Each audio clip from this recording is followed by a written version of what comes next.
Good Tuesday night. I am Thabo Mdluli. Thank you for joining us tonight on In Focus. Let's begin with those numbers then. South Africa's unemployment rate is back at levels last seen before the coronavirus pandemic. Statistics South Africa has announced a 0.7% or percentage point drop, taking the unemployment rate to 31.9% in the third quarter. Newzroom Afrika's Ntokozo Khumalo starts us off. 16.7 million South Africans are now employed and has surpassed pre-COVID levels of 16.4 million, with the unemployment rate sitting at 31.9% in the third quarter of the year. This is the 8th quarter where we have been gaining employment.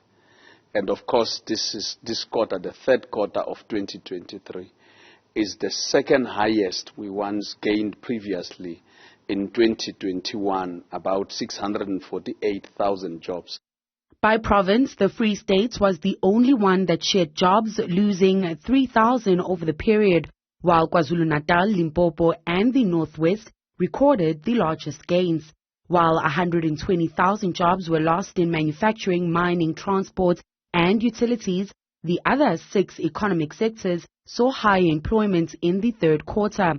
Stats SA says this translates to 399,000 jobs that were created between July and September this year.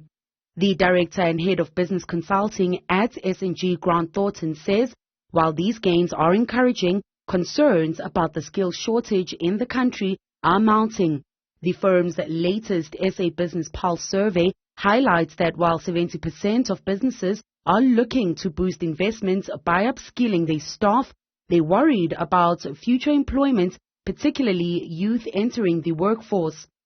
We interviewed about 100 different senior executives across 100 mid-market companies. 50% are looking at saying that skills shortage is a concern. Skilled workforce is a concern and a constraint in terms of the ability to execute.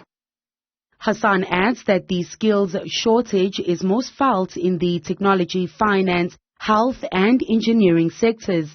He says while people are responsible for upskilling themselves to remain employable, the employer also has a role to play.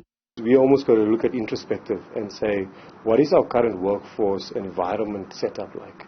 To be able to encourage employment from a youth perspective, looking at gender balance in the employment industry, and how do we promote growth and learning across the industry itself. Women and youth remain the most vulnerable in the labor market, despite a 1.9 percentage point decrease in youth unemployment over the period to 45.3%. For Newzroom Afrika on Channel 405, I'm Ntokozo Khumalo in Pretoria.